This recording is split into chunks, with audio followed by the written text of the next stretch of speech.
भगवान श्री ब्रह्मानंदाय नमः।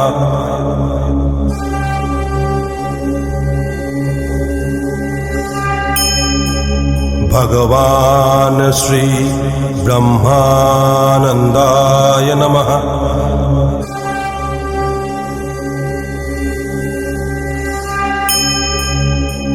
भगवान श्री ब्रह्मानंदाय नमः।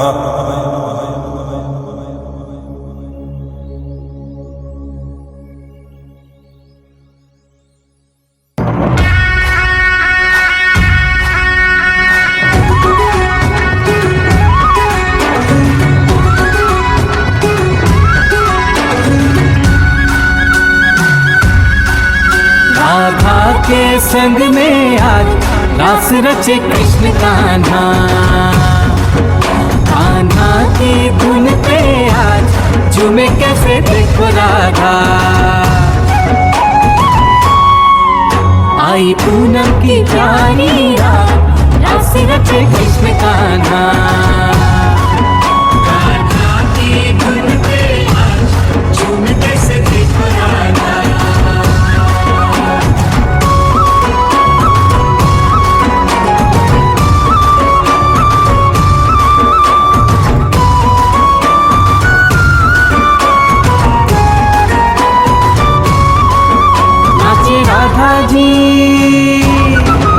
नाचे राधा जी सुध बुध गवा के संग छलिया जी का पाके। ओ नाचे राधा जी सुध बुध गवा के संग छलिया जी का पाके। हो गूंजे गूंजे उत्सव में जग सारा आज, राधा कृष्ण कृष्ण राधा। आई पूनम की प्यारी रात, राधा कृष्ण कृष्ण राधा। कान्हा की धुन पे आज झूमे कैसे देखो राधा।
नारायण नारायण।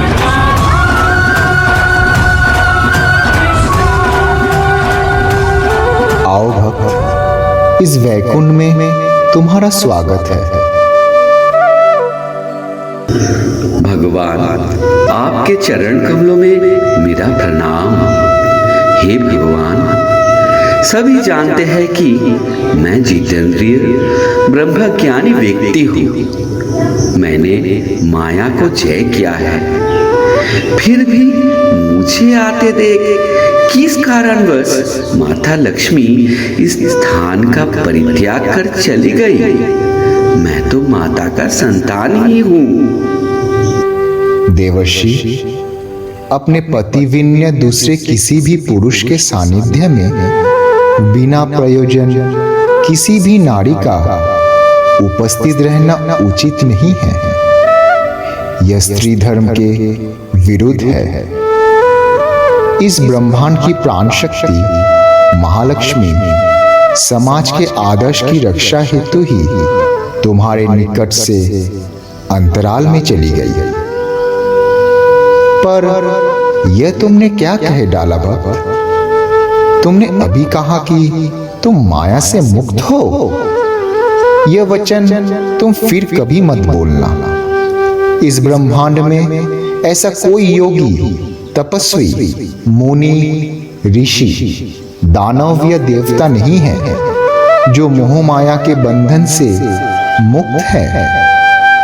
मैं स्वयं परम ज्ञानी शंकर, यहाँ तक कि तुम्हारे पिता परम ज्ञानी ब्रह्मा जी भी माया को जय नहीं कर पाए। तुम कितने भी ब्रह्म ज्ञानी क्यों न हो, यदि तुम देह में हो, तुम कभी भी माया को जय नहीं कर सकते।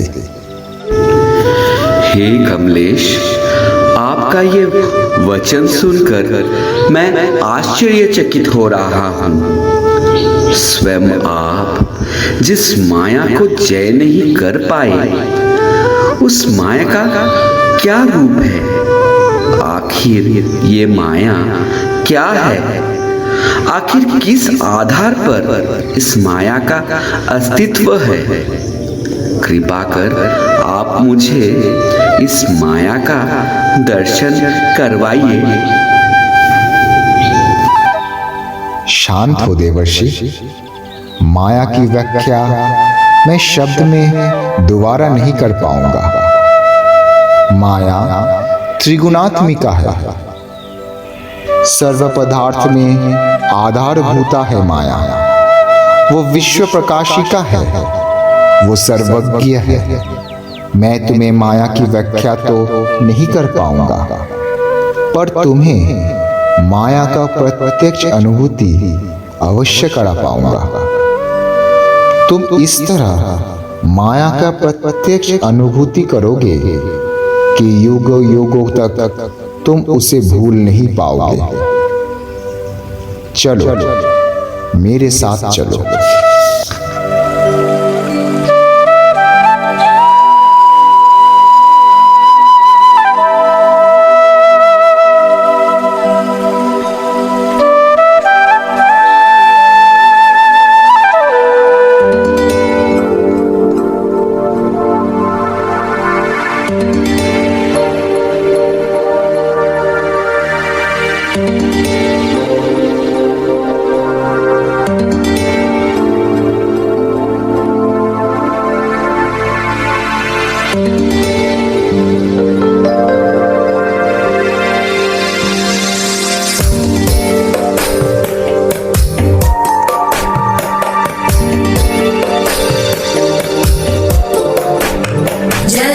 जगज्जालपालं गजत्कण्ठमालं शरच्चन्द्रबालं महादैत्यकालं नभो नीलकायं दुरावारमायं सुपद्मासहायं भजेऽहं सदाम्बोधिवासं कलर्पुष्पहासं जगत्सन्निवासं शतादित्यभासं गदाचक्रशस्त्रं लसत्पीतवस्त्रं हसच्चारुवक्त्रं भजेऽहं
विमुक्तेर्निदानं हरारातिमानं स्वभक्तानुकूलं जगद्वृक्षमूलं निरस्तार्थशूलं भजेऽहं समस्तामरेशं द्विरेवाभकेशं जगद्बिम्बलेशं हृदाकाशदेशं सदा दिव्यदेहं विमुक्ताखिलेहं सुवैकुण्ठगेहं भजेऽहं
प्रभु, ये हम कहाँ आ पहुँचे? यह आर्य क्षेत्र का मध्य स्थल कन्याकुब्ज है। प्रिय भक्त, अभी मध्य काल है। तुम्हें सामने जो निर्मल सरोवर दिखाई दे रहा है, जाओ उस सरोवर में स्नान करके आओ। तत्पश्चात मैं तुम्हें माया का दर्शन कराऊंगा। आपकी आज्ञा सिरोधार्य है प्रभु। नारायण नारायण।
इस सरोवर में कैसे पहुंची? मेरी अस्तित्व क्या है? मुझे कुछ याद क्यों नहीं आ रहा है? करुणामय ईश्वर, मेरे प्रश्न का उत्तर कौन देगा? मेरी भविष्य क्या है? मुझे कहाँ पर आश्रय मिलेगा?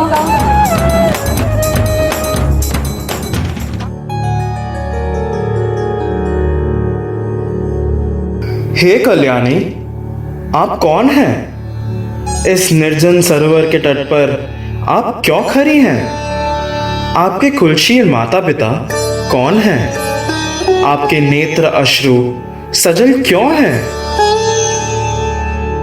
आर्यपुत्र, मैं अपना आत्म परिचय भूल चुकी हूँ।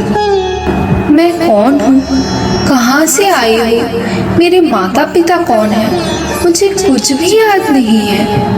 मेरे भविष्य क्या है ये भी मुझे नहीं पता।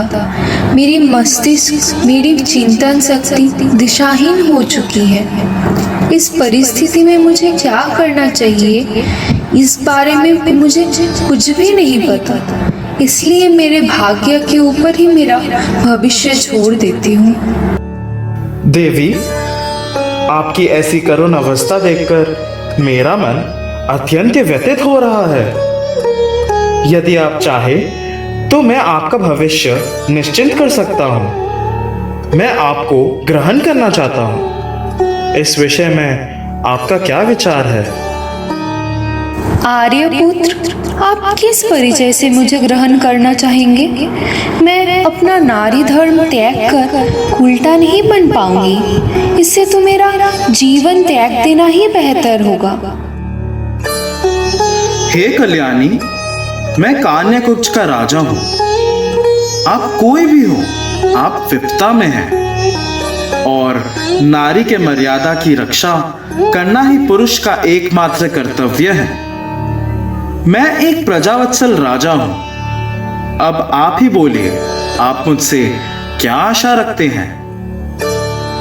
राजन, आपसे मेरी प्रार्थना है कि आप मुझे अग्नि को साक्षी मानकर धर्म के नियम अनुसार मेरा पानी ग्रहण कीजिए। आपके चरणों तले सुरक्षित रहकर मैं अपना बाकी जीवन व्यतीत करना चाहूंगी। आपकी इस इच्छा का मैं सम्मान करता हूँ। मैं आपको मेरी धर्म पत्नी के रूप में स्वीकार करूंगा। आज से आप सौभाग्य लक्ष्मी के नाम से जाने जाएंगे।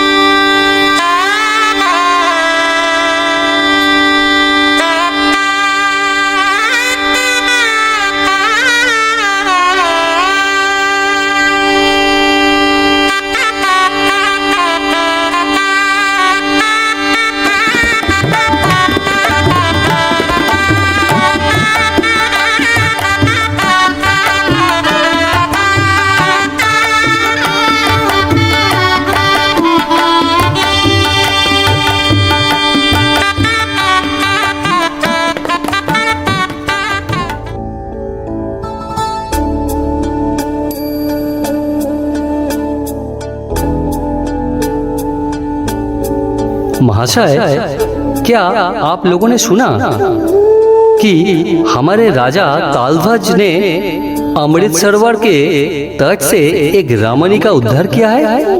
सुना है वो रमणी क्या कुलशीला है। वो रमणी अपने पूर्व अवस्था के बारे में कुछ नहीं बता रही है। मैंने तो ये भी सुना है कि हमारे प्रजावत्सल धर्मपरायण राजा ने उस रमणी को केवल आश्रय ही नहीं दिया है, साथ ही उस रमणी की प्रार्थना को मानकर उन्होंने अग्नि को साक्षी मानकर उनसे विवाह भी किया है। राजा ने ये भी घोषणा की है कि अब से वह रमणी महाराज की धर्मपत्नी बनकर रहेगी और रानी सौभाग्य लक्ष्मी के नाम से पुकारी जाएगी।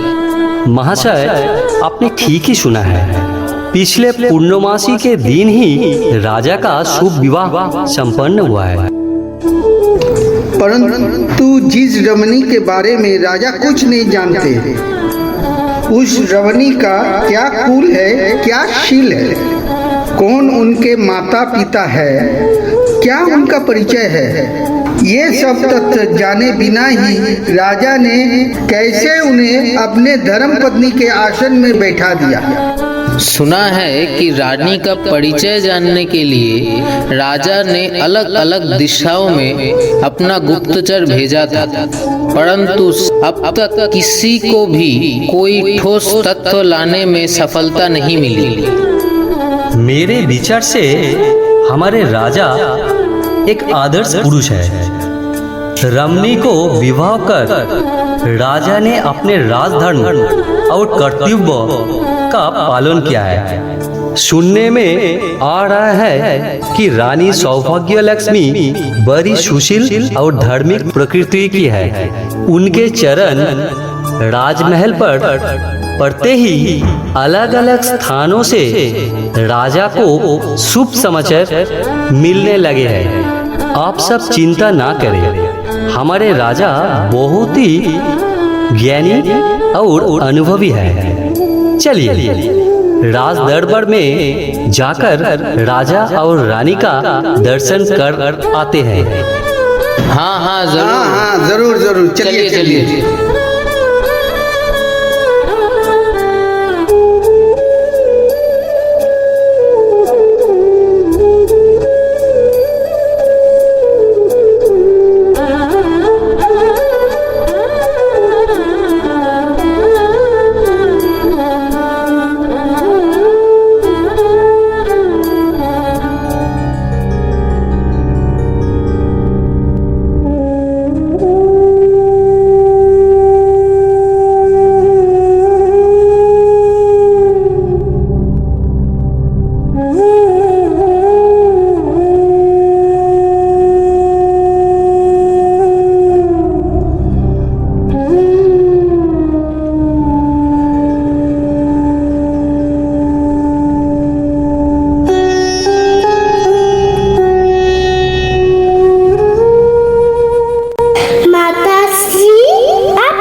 हम भूख से पीड़ित हो रहे हैं माता श्री, हमें खाना खिलाएं माँ। ये मैं क्या सुन रही हूँ मेरे लाल? दासियों ने आपको भोजन नहीं करवाया? दासी दासी कहाँ हो सब? भ्राता श्रीगण तो सब क्रोधित होकर बिना अन्न ग्रहण किए ही अखेट पर चले गए। ये मैं क्या सुन रही हूँ दासी? मेरे पुत्रगण बिना अन्न जल ग्रहण किए ही आखेट पर चले गए। सही समय पर उनके भोजन का आयोजन क्यों नहीं किया गया? मुझे सही समय पर तुमने सूचना क्यों नहीं दी? मेरे ये छोटे छोटे लाल भी भूखे हैं। क्षमा कीजिए महारानी, मैं इससे पूर्व दो बार आपके पास आई थी और आपको पुकारा भी था, पर आपने ध्यान ही नहीं दिया। शायद आप किसी गहरी सोच में मग्न थी। ज्येष्ठ राजपुत्रगण सब आपकी प्रतीक्षा करते करते अंत में बिना अन्न ग्रहण किए ही आखेट में चले गए। ये मुझसे कैसी भूल हो गई? तुम जल्दी जाओ और मेरे लाडलों के लिए खीर लेके आओ। मैं अपने हाथों से इन तीनों को खिलाऊंगी। कभी कभी मुझे क्या हो जाता है मुझे स्वयं ही नहीं पता। मैं कहाँ खो जाती हूँ।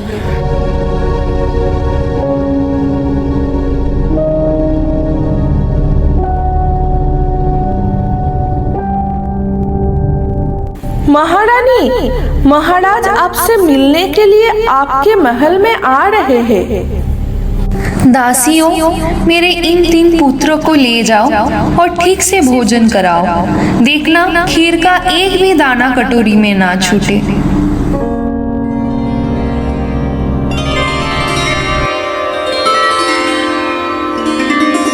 महारानी, आपका स्वास्थ्य ठीक है ना? क्यों राजन, मुझे भला क्या होने लगा? पिछले 20 वर्ष से देख रहा हूँ कि आप अपने संसार धर्म के अति निपुणता से पालन करते आ रहे हैं, पर कुछ दिनों से मुझे परिलक्षित हो रहा है कि आप कभी-कभी बहुत उदास हो जाते हैं, आसमान की ओर देखते रहते हैं। आपकी आंखों से जलधारा बहती रहती है। इसका क्या कारण है महारानी? क्या मुझसे कोई चूक हो गई? क्या आप किसी विषय से परेशान हैं? नहीं नहीं राजन, ऐसी कोई बात नहीं। मुझे कभी कभी क्या हो जाता है स्वयं मुझे ही नहीं पता। कभी कभी मुझे अपनी आंखों के सामने परम दिव्य ज्योति दिखाई देती है। मेरे कानों में सब सुर ध्वनित होने लगते हैं। मेरा मन चंचल हो उठता है। मेरा मन इस संसार रूपी बंधन से मुक्ति पाने के लिए व्याकुल हो उठता है। ऐसा लगता है कि मैं नागपाश में जकड़ी हुई हूँ।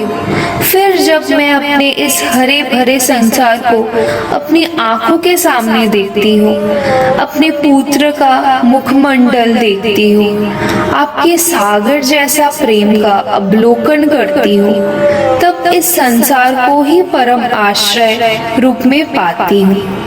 अगर मैं अपनी पूर्व अवस्था के बारे में थोड़ी सी भी जानकारी पा सकती तो शायद मेरा मन की ये चंचलता दूर हो जाती। कभी तो ये बंधन मुझे परम आनंददायी प्रतीत होता है और कभी इस बंधन से मुक्ति पाने के लिए मेरा नयन अश्रु सजल हो जाते हैं। मेरी ये अवस्था परम वेदनादायक है। मुझे पता नहीं मुझे क्या करना चाहिए राजन। आपकी अवस्था को मैं समझ सकता हूँ भाग्य लक्ष्मी, पर एकमात्र समय ही इसका उत्तर दे सकता है। परम ब्रह्मा से यही प्रार्थना करता हूँ कि वह आपको सही राह दिखाए।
चतुर्भुजम् प्रसन्नवदनं ध्यायेत् सर्वविघ्नोपशान्तये।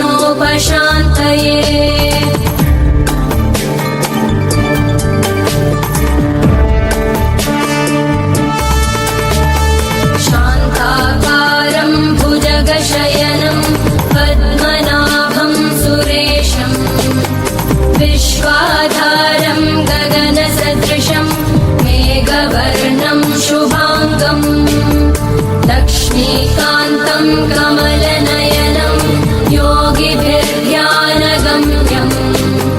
वन्दे विष्णुं भवभयहरं सर्वलोकैकनाथं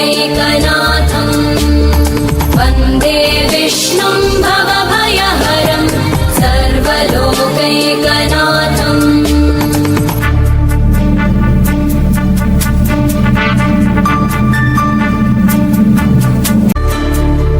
औषधे च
प्रभु, एक प्रश्न मेरे मन में जागा हुआ है। क्या मैं उस प्रश्न को आपके समक्ष व्यक्त करने की स्पर्धा दिखा सकती हूँ? देवी कमला, आप मेरे हृदय में बसती है। मुझसे कोई प्रश्न पूछने में आपको संकोच क्यों? देवर्षि की ये करुण अवस्था मुझसे नहीं देखी जाती प्रभु। भूलोक में देवर्षि की इस दुर्भाग्य का अंत कब तक होगा प्रभु? देवी, विधि का विधान खंडन करने का प्रयत्न करना असंभव है।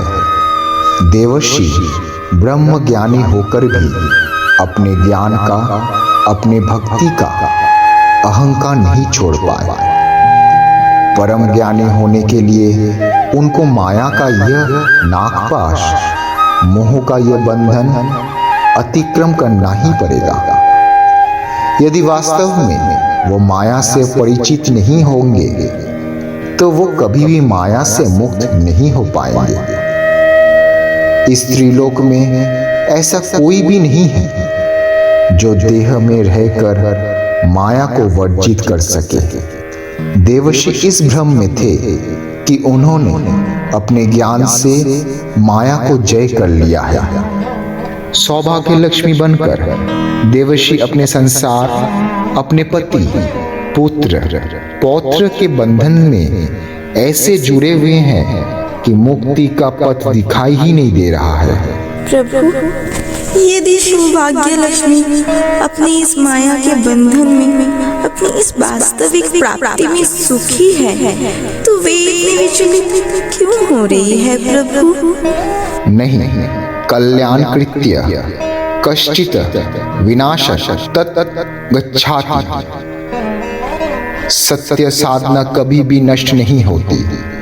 देवर्षि ने अपने पूर्व जीवन में जो निर्मल ब्रह्म ज्ञान, जो पुण्य अर्जित किया था, वो पुण्य, वही ब्रह्म ज्ञान उन्हें बार बार मुक्ति की ओर, मोक्ष की ओर आकर्षित कर रहा है। इसी कारण वो व्याकुल है, चंचल है। प्रभु, महर्षि अपने स्वरूप को कब पहचानेंगे? वो शुभ मुहूर्त शीघ्र ही आने वाला है। मेरे प्रिय भक्त, देवर्षि की करुणा अश्रु से आज मेरा गोलक धाम प्लावित हो रहा है। सौभाग्य लक्ष्मी की आंखों के अश्रुओं ने देवर्षि के मन के मैल को धो दिया। देवर्षि अपने स्वरूप की पुनर्प्राप्ति कैसे कर पाएंगे प्रभु? जब तक एक चलमान भाव का अंत नहीं होगा, तब तक दूसरे भाव का उदय नहीं होगा। सपनों को भंग करने के लिए मोह निद्रा का भंग होना आवश्यक है। आप देखते जाइए देवी। आपकी लीला अपरंपार है प्रभु, आपको कोटि कोटि प्रणाम।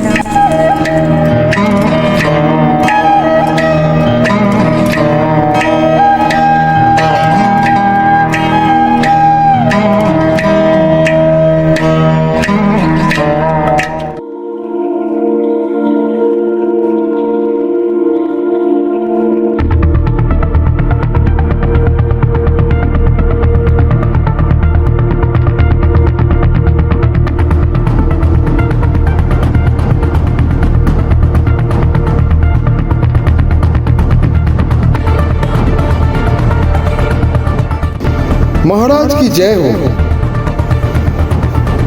क्या वार्ता लाए हो?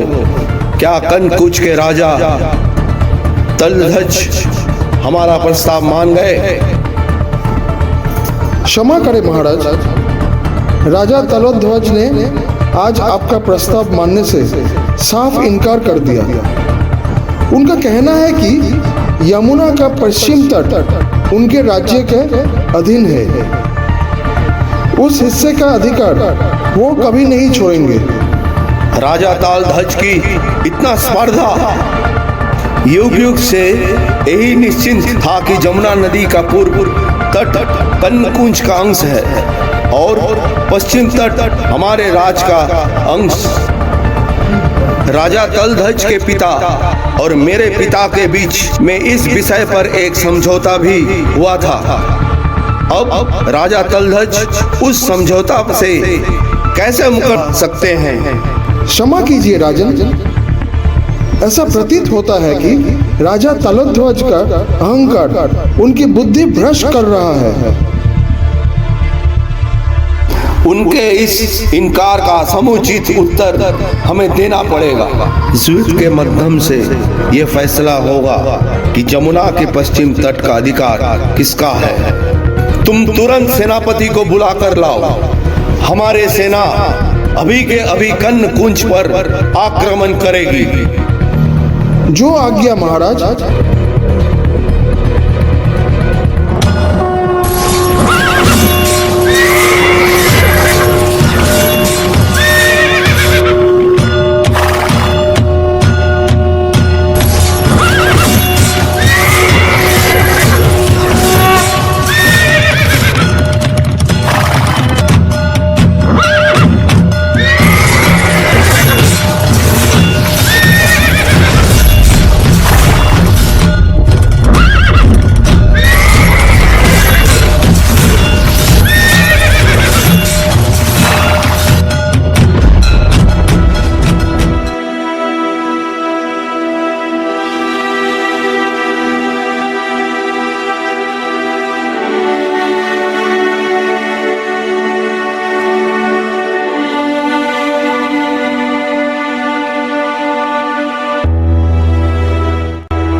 ये कैसा अनर्थ हो गया। मेरा हरा भरा संसार श्मशान में परिवर्तित हो गया। एक ही युद्ध ने हमसे हमारे सारे पुत्र पौत्र राज्य संपदा सब कुछ छीन लिया। मुझे माँ कहकर पुकारने के लिए मेरा एक भी पुत्र जीवित नहीं है। मैं अपने इस जीवन को रखकर क्या करूं? ये जीवन ही मेरे लिए अभिशाप बन चुका है। ये मेरे अहंकार की परिणति है। साम्राज्य विस्तार के लालच ने मुझे अंधा बना दिया था। रानी, मैं आपका अपराधी हूँ। मुझे ही अपना प्राण त्याग देना चाहिए। महाराज, इसमें आपका कोई दोष नहीं। मैं आपके संसार में सौभाग्य नहीं दुर्भाग्य लाई हूँ।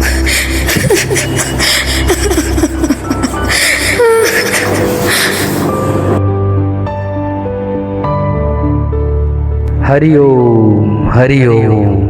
बेटी, रोना बंद करो। जो तुम दोनों के विधि में लिखा था वही हुआ है। अपने मन को शांत करो। मामा, आपको पता नहीं है हम किस दुर्भाग्य से गुजर रहे हैं।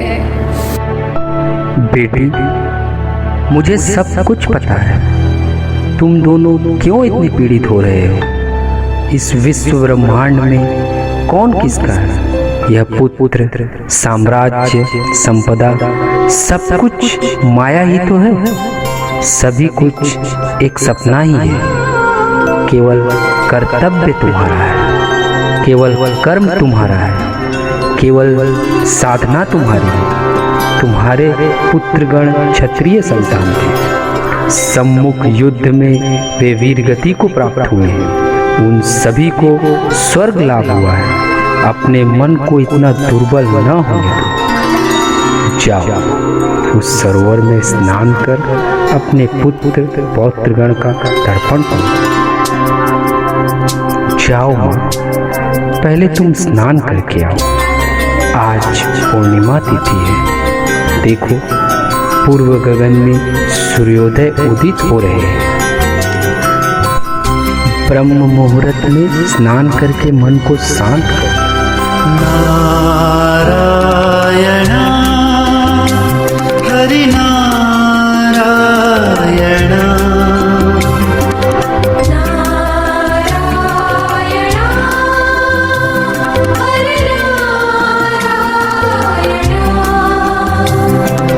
नारायण हरि नारायण।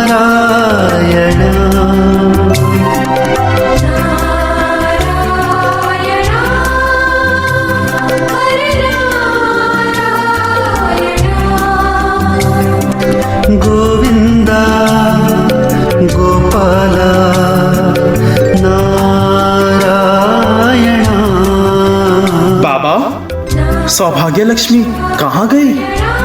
क्या सरोवर में डूबकर उसने अपना प्राण विसर्जित कर दिया?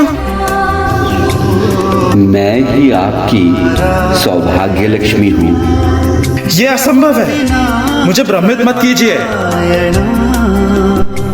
राजन, यही सत्य है। यह देवर्षि नारद है। एक विशेष कारण से देवर्षि सौभाग्य लक्ष्मी में रूपांतरित हुए थे।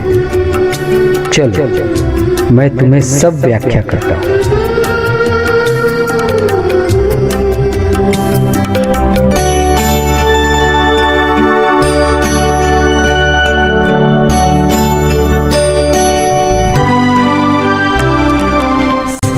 देवर्षि, माया क्या है? क्या अब तुम समझ पाए हो? नारायण नारायण, मुझे क्षमा कर दीजिए प्रभु। मैं वास्तव में ही अज्ञानी था। माया क्या है उसे मैंने पूर्ण रूप से प्रत्यक्ष किया है। माया के प्रभाव से मानव, दानव, देवता, मुनि, ऋषि सभी भ्रमित हो जाते हैं। अपने अतीत, अपने पूर्व अवस्था को भूल जाते हैं। अपने भविष्य की चिंता, स्वयं के स्वार्थ की चिंता ही मुख हो जाता है। वह परमात्मा से विमुख हो जाता है। माया एक भयंकर सपना ही तो है। मेरा यह कहना कि मैं माया मुक्त हूँ, मेरी मूर्खता थी। प्रभु, आपने माया से मुझे प्रत्यक्ष करवा कर मुझे जो ज्ञान प्रदान किया है, उससे मेरा मन और भी निर्मल हो गया। आपकी जय हो प्रभु, आपकी जय हो। नारायण नारायण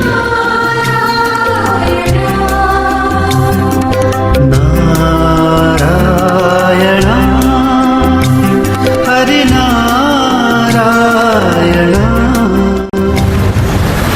तो ये जो है शिक्षा के गुण, शिक्षा में हम लोग सही रास्ता नहीं निकाल पाते। लेकिन ये बात सही है कि यहाँ पर जितना जुटे हैं ये संतानों के अधिकांश अपना गुरु से बहुत प्यार करते हैं, बहुत प्रेम रखते हैं और बहुत ख्याल भी रखते हैं। और इसीलिए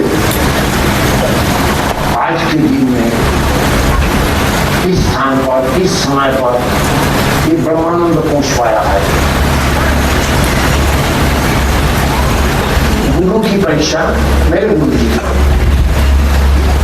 कल तो ये गुरु फंस गया था। यहाँ से अनुष्ठान समाप्त हो जाने के बाद वहां पर गए, पानी तक नहीं पिए, लेकिन कुछ ऐसा शुरू हो गया है शारीरिक,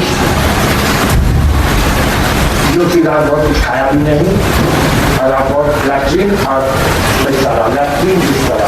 इस उम्र में ये सब किए।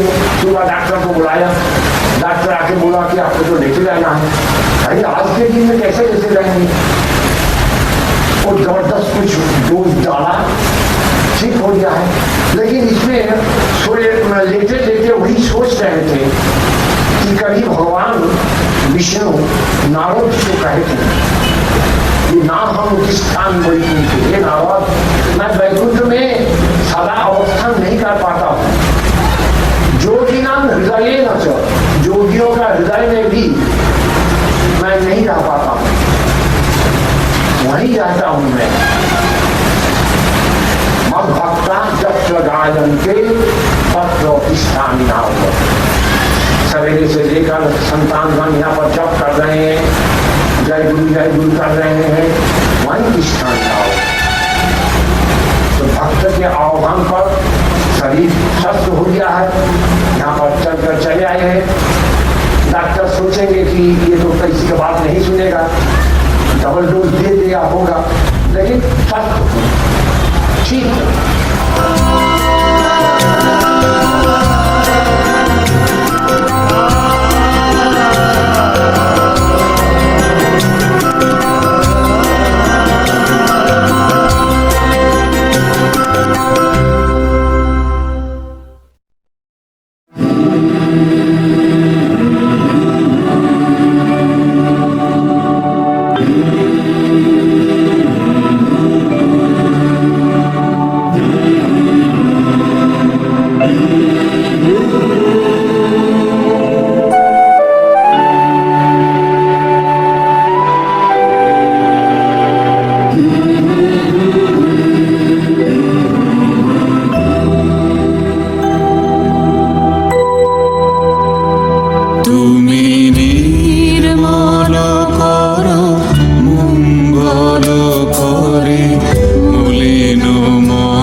শূন্য লক্ষ বাসনা ছুটিছে গভীর আধারে, জানি না কখন ডুবে যাবে কোন অকুল গরল পাথারে।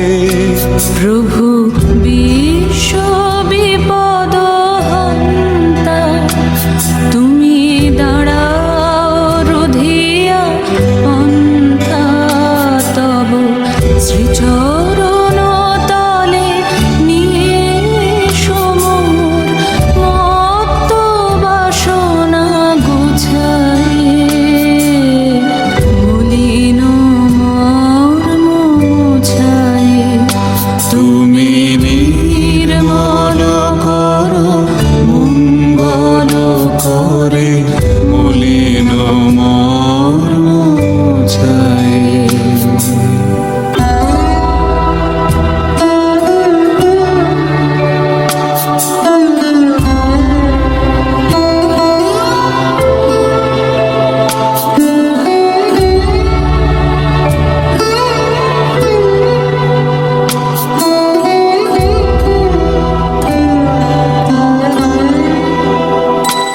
আছো অনল অনিলে চির নভানিলে, ভূধর সলিলে গহনে, আছো বিটপিলতায় জলদের গায়, শোষিতা